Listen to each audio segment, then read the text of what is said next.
इस YouTube channel में आपका एक बार फिर से स्वागत है। इस बार मैं वीडियो लेकर आया हूँ पशु चिकित्सा अधिकारी मतलब वेटेरिनरी ऑफिसर। वेटेरिनरी ऑफिसर होते हैं ना पशुपालन विभाग में ये, और इसके 1100 पदों के लिए, कितने 1100 पदों के लिए वैकेंसी निकली है, इसके बारे में आपको यह जानकारी दूंगा।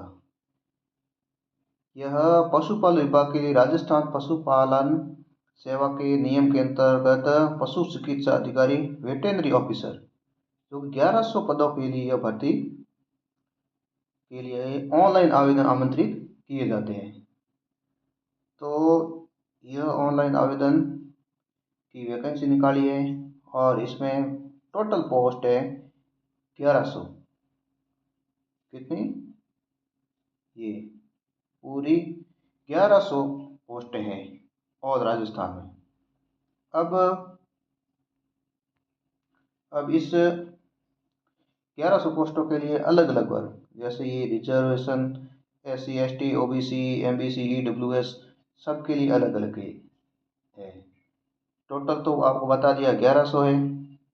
और अब कैटेगरी वाइज बात करें तो इसी प्रकार से, जैसे जनरल की बात करें तो जनरल के 250 पोस्टें हैं, जैसे ये। और फिर SC की 139, फिर आती है ST की 129, OBC की 145, फिर MBC की 37, और फिर EWS की 70 पोस्टें। इसी तरह से टोटल 1100 पोस्टें हो गई है। और इस 1100 पोस्टों पर यह वैकेंसी निकाली है राजस्थान लोक सेवा आयोग अजमेर द्वारा। अब सबसे पहले इसमें अपन बात करते हैं यह फॉर्म कब भरे जाते हैं और इसकी शुरुआत कब हुई थी और लास्ट डेट क्या है और इसकी योग्यता क्या है, इस सब के बारे में इसका हम डिटेल से वर्णन करेंगे। जैसे इसने ये बताया गया है कि अधिसूचना 17 जनवरी 2013 के अनुसार किसी वर्ग विशेष में सीधी भर्ती के लिए अनुसूचित जाति अनुसूचित जनजातियों के लिए जो दिनांक 28 जुलाई 2023 के अंतर्गत किसी विशेष सीधी भर्ती के लिए पिछले वर्ग और यथास्थिति पिछले वर्गों की में पात्र वर्षों की समाप्ति के पश्चात ऐसी अग्रनीत की गई रिक्ति सामान्य प्रक्रिया के अनुसार भरी जाएगी। मतलब ये अलग से है। फिर राजस्थान राज्य के आर्थिक रूप से कमजोरी EWS हेतु पात्र अभ्यर्थी उपलब्ध न होने पर पदानुसार सामान्य प्रक्रिया से भरा जाएगा। और फिर इसमें ऐसे अलग अलग, जैसे ये विच्छिन्न विवाह मतलब विधवा, परित्यक्ता, तलाकशुदा महिलाओं के लिए, सबके लिए अलग अलग ये पोस्टें निकाली गई है। फिर ये एक्स सर्विसमैनों के लिए भी है, और फिर उत्कृष्ट खिलाड़ी पात्र रखने वाले भी हैं। अब इसमें क्या लिखा है, शैक्षणिक योग्यता। शैक्षणिक योग्यता की बात करें तो जैसे उक्त पदों की अपेक्षा शैक्षणिक अर्हता अंतिम वर्ष की परीक्षा में सम्मिलित हो चुका है या सम्मिलित हो रहा है वाला व्यक्ति भी आवेदन करने के लिए पात्र होगा, किंतु उसे आयोग द्वारा आयोजित लिखित परीक्षा से पूर्व शैक्षणिक अर्हता अर्जित करने का सबूत देना होगा। कहने का मतलब जो वेटेरिनरी के लिए जो फॉर्म भरा है बंदा या स्टूडेंट, उनके जो फाइनल है वेटेरिनरी कर रहा है उसके फाइनल ईयर में जो पढ़ रहा है तो वो फॉर्म भर सकता है। लेकिन शर्त ये है कि जैसे वेटेरिनरी का एग्ज़ाम होगा ये पशुपालन अधिकारी का, तो एग्ज़ाम से एक दिन पहले या 2 दिन पहले उस वेटेरिनरी कोर्स की आपकी डिग्री होनी चाहिए, आपके पास डिग्री आनी चाहिए, तभी आप पात्र होंगे, अन्यथा नहीं। जैसे इसने लिखा bachelor degree in veterinary science and animal husbandry और equivalent from university established by law in India. फिर working knowledge of Hindi writing, Devanagari script and knowledge of Rajasthani culture, मतलब हिंदी का लिखित में हिंदी का नॉलेज होना चाहिए और साथ में राजस्थान संस्कृति के बारे में ज्ञान होना चाहिए। तो यह योग्यता है। फिर इसने ये बताया कि अभ्यर्थी को वांछित शैक्षणिक अर्हता, योग्यता, अनुभव और इत्यादि होने पर ऑनलाइन आवेदन करने चाहिए। ये ऑनलाइन आवेदन है वैसे, और ऑनलाइन आवेदन के अनुमानित संशोधन तिथि तक ऑनलाइन आवेदन पत्र को विकल्प होगा भरने के लिए। और अगर यदि किसी अभ्यर्थी ने असत्य मतलब गलत सूचना, ये असत्य या गलत सूचना के आधार पर आवेदन किया नहीं होने पर उसको क्या किया जाएगा, ये लिखा है नहीं किया गया भारतीय न्याय संहिता के अनुसार दंडनीय अपराध है। कहने का मतलब उसको अपात्र घोषित किया जाएगा। और फिर इसमें पे मैट्रिक लेवल, इसने राज्य सरकार के नियमों से परीक्षा नियत मासिक वेतन फिक्स पे देगा जो है इनकी रखी।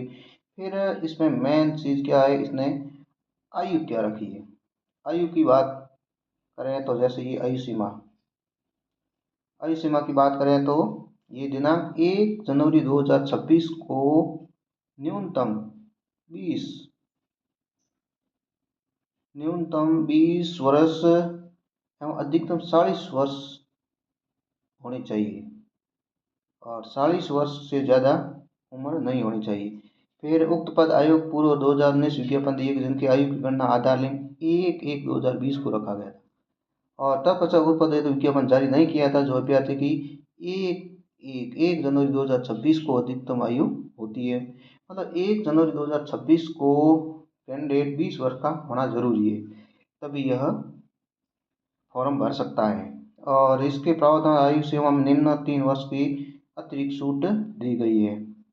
जैसे राजस्थान राज्य की अनुसूचित जाति, ये राजस्थान राज्य की अनुसूचित जाति और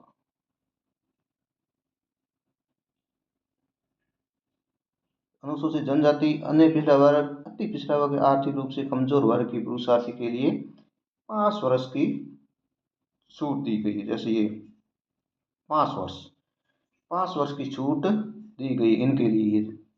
फिर मेल कैंडिडेट के लिए भी ये है सेम। फिर सामान्य वर्ग की महिलाओं के लिए अलग है। राजस्थान सामान्य वर्ग की महिलाओं की 5 ईयर, ये सामान्य वर्ग की महिलाओं के लिए कितनी है, 5 साल की छूट दी गई है। और फिर ये 5 वर्ष।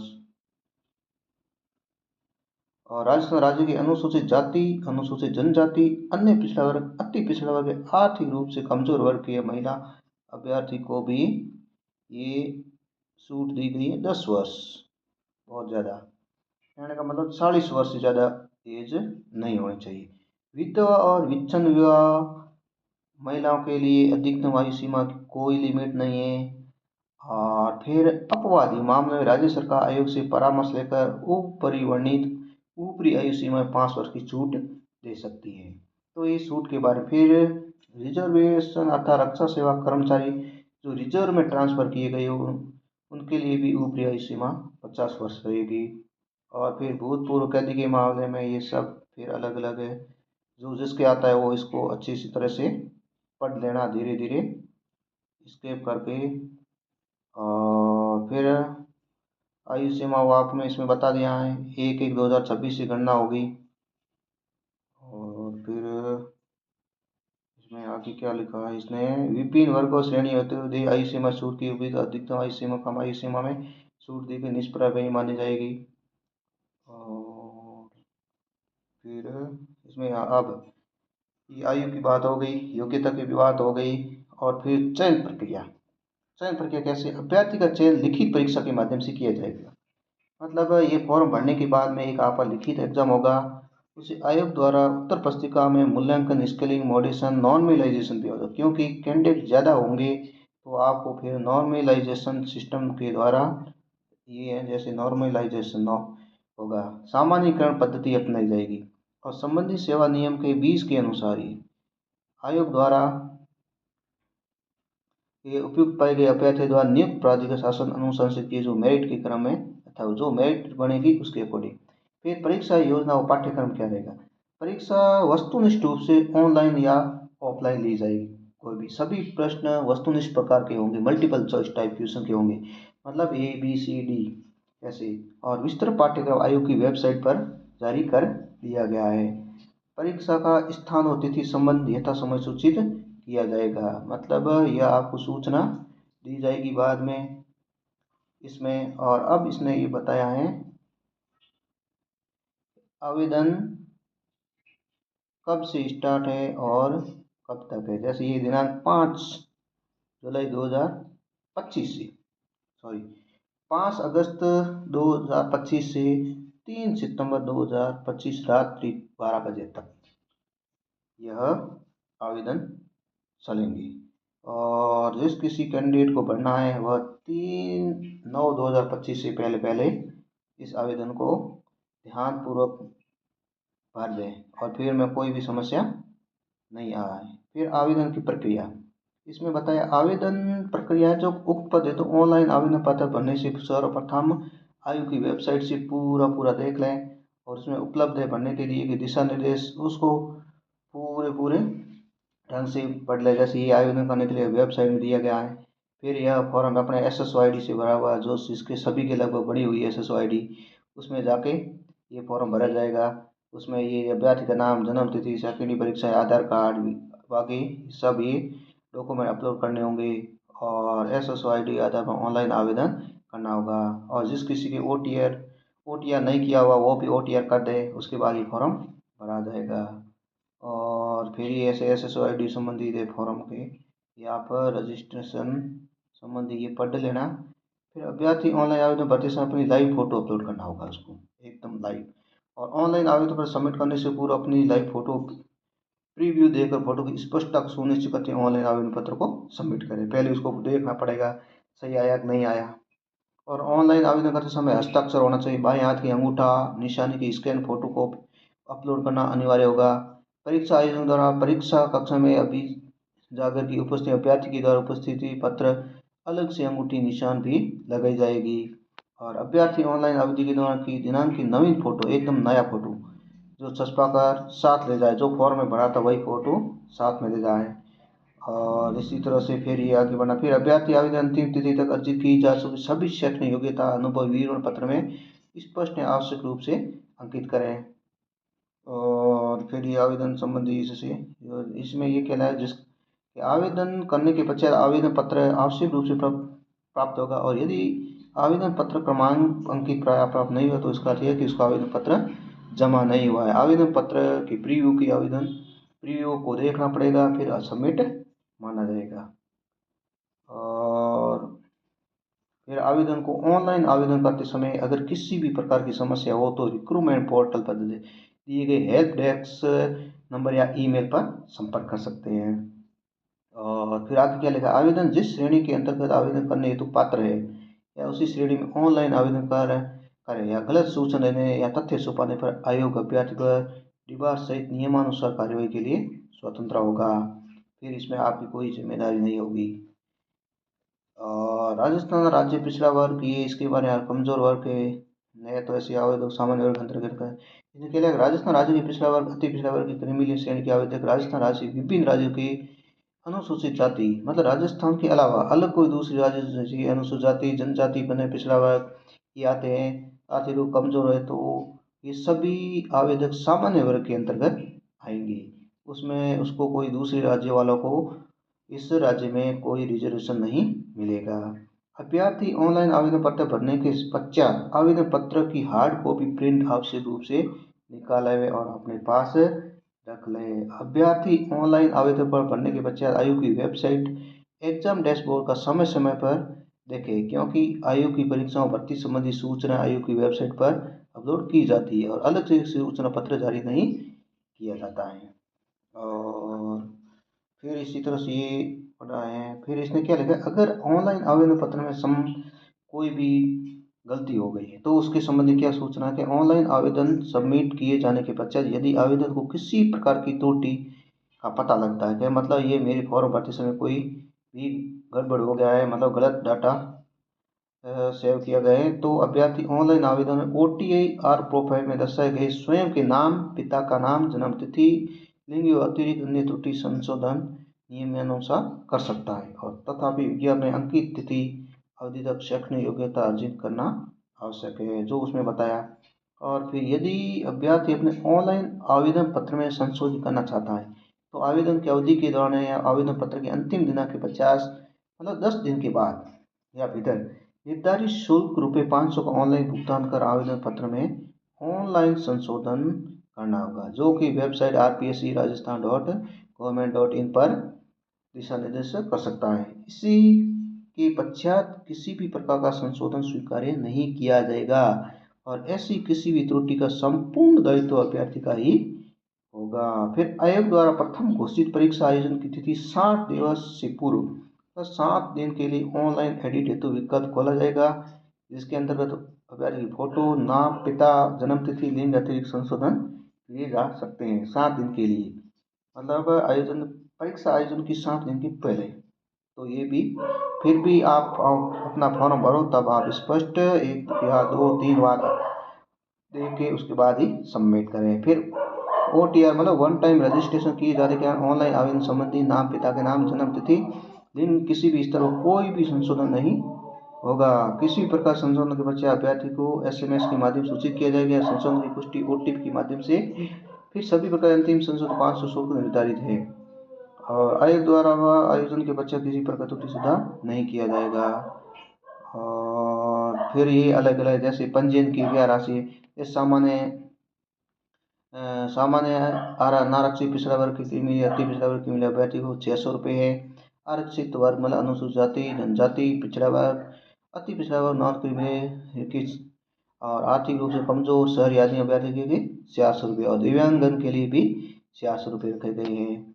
और इसी तरह से पंजीयन शुल्क की ये रखी गई है। जिन अभ्यर्थियों द्वारा वन टाइम रजिस्टर किया गया अभ्यर्थी SSC ID द्वारा लॉग इन कर वन टाइम रजिस्टर ऑप्शन पर जाकर ही पूर्व निर्धारित एक बारी पंजीयन शुल्क जमा करा है, जो OTR के माध्यम से की गई है। फिर इसी तरह से ये कोई भी थोड़ा उसके बारे में दिया गया ये थोड़ा सा देख लेना और इसको पढ़ लेना। फिर ये कुछ नहीं है आगे। और फिर आता है स्कीम ऑफ एग्जामिनेशन। अब इसमें ये बताया है कि पार्ट A में जनरल नॉलेज, ये जनरल नॉलेज है, इसके 40 क्वेश्चन आएंगे और टोटल 40 मार्क्स हैं। फिर आगे कॉन्सर्न सब्जेक्ट मतलब जो आपने सब्जेक्ट बताया कैटेगरी में उससे संबंधित 110 क्वेश्चन नंबर और 100 टोटल 10 मार्क्स होंगे। और फिर टोटल हो गए 150 क्वेश्चंस और 150 मार्क्स, तो 2 घंटे और 30 मिनट टोटल। तो इसी तरह से आपका ये शेड्यूल बना रहेगा और इसी तरह से आप टाइम लगा के पढ़ाई करना। और ये सब्जेक्ट रहेगा 150 सवाल आएंगे और 2 घंटा और 30 मिनट लगेंगे। फिर इसमें माइनस मार्किंग है 1/3 1/3 और इसमें फिर ये 1 2 3 4 5 वाला ऑप्शन आएगा, वो आपको पता है आप करो उसी तरह से। फिर इसमें और भी ये दिखाया गया है तो आप इसको आराम से पढ़ लेना क्या क्या है, क्योंकि कोई भी फॉर्म भरने से पहले उस नोटिफिकेशन को अच्छी तरह से पढ़कर उसके बाद में उसको उस फॉर्म को भरना चाहिए, क्योंकि फिर पर अपने को कोई भी किसी प्रकार की परेशानी का सामना ना करना पड़े।